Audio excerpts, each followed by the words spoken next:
Sumit tutorial presents question number 11। इस question में आपको प्रूफ करना है, prove that the parallelogram circumscribing a circle is a rhombus. एक पैरेललोग्राम सर्कल को सर्कमस्क्राइब करता है तो वो पैरेललोग्राम एक रोम्बस होता है। आपको ये प्रूफ करना है। इसको प्रूफ करने के लिए आपको थ्योरम नंबर 10.2 को यूज करना होगा। थ्योरम नंबर 10.2 मैंने ऑलरेडी आपके लिए लिख कर रखी हुई है। ये होती है length of tangent drawn from external point to a circle are equal. एक एक्सटर्नल पॉइंट से ड्रॉ किए हुए टेंजेंट की लेंथ आपस में इक्वल होती है। इस कॉन्सेप्ट के हिसाब से AP और AS ये दोनों डिस्टेंस इक्वल हो जाएंगी। इस कॉन्सेप्ट के हिसाब से AP is equal to AS होगा। सिमिलरली आप लिख सकते हैं इसी कॉन्सेप्ट से कि BP जो होगा वो BQ के इक्वल होगा। BP is equal to BQ। आगे भी अभी हमारे पास 2 एक्सटर्नल पॉइंट अवेलेबल हैं फ्रॉम पॉइंट C। हम राइट कर सकते हैं CR is equal to CQ। CR is equal to CQ। इसी तरीके से आपका जो लास्ट पॉइंट है पॉइंट D, इससे भी आप राइट कर सकते हैं DR is equal to DS। DR is equal to DS। इसके नेक्स्ट पार्ट में आपको इसको सॉल्व करने के लिए आपको equation number 1, 2, 3 and 4 all equations को ऐड करने की रिक्वायरमेंट होगी। Now add 1, 2, 3 and 4। जब आप ऐड करेंगे तो AP और BP दोनों प्लस हो जाएंगे। सिमिलर वे में CR और DR भी प्लस होंगे और RHS में एक्सप्रेशन आएगा AS plus BQ plus CQ plus DS। इसके बाद फ्रॉम डायग्राम आप इन चीज़ों को ऐड करने की कोशिश करेंगे। आप देख पाएंगे कि जब आप AP में BP सेक्शन को ऐड करते हैं तो टोटल लाइन का जो लेंथ बनता है वो बनता है AB।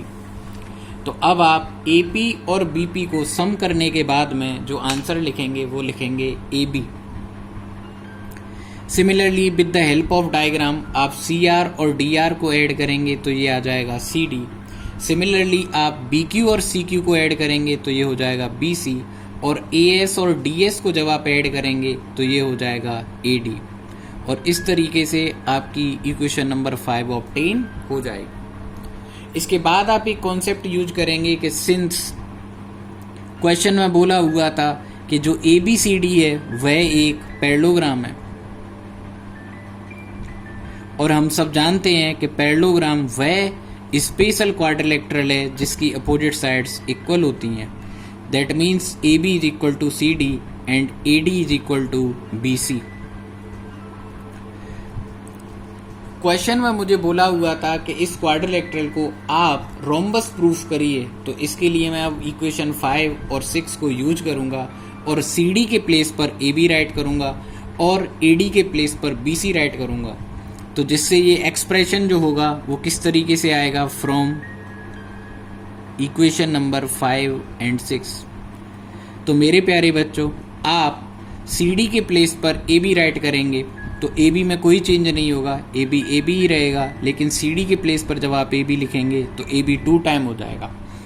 सिमिलरली आप BC के प्लेस पर AD लिख सकते हैं और AD के प्लेस पर BC। तो अभी मैंने डिसाइड किया था कि मैं AD के प्लेस पर BC राइट करूंगा, तो BC प्लस BC। अब आप AB को देखेंगे तो AB 2 टाइम ऐड हो रहा है। सिमिलर वे में BC भी 2 टाइम ऐड हो रहा है और 2 से 2 हम जानते हैं ये कैंसिल आउट हो जाएगा। इससे जो एक्सप्रेशन आएगा वो आ जाएगा AB is equal to BC और इस तरीके से हमारी इक्वेशन नंबर 7 ऑब्टेन होगी। अब मैं यहाँ से आपको बता सकता हूँ, आप भी देख सकते हैं कि फ्रॉम इक्वेशन नंबर 6 एंड 7 हमने ऑब्टेन किया कि सबसे पहले AB CD के इक्वल था, अब AB BC के इक्वल है, BC AD के इक्वल था। इसका मतलब ऑल 4 साइड्स इक्वल हो चुकी हैं। AB is now equal to BC and BC is now equal to AD and AB is equal to CD, then all 4 sides are equal।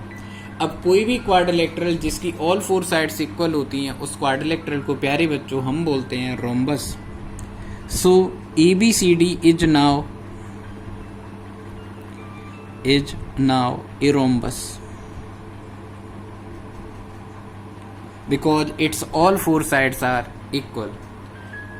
So thank you for watching question number 11. I hope आपको ये easily आसानी से समझ में आया होगा. Thank you for watching question number 11.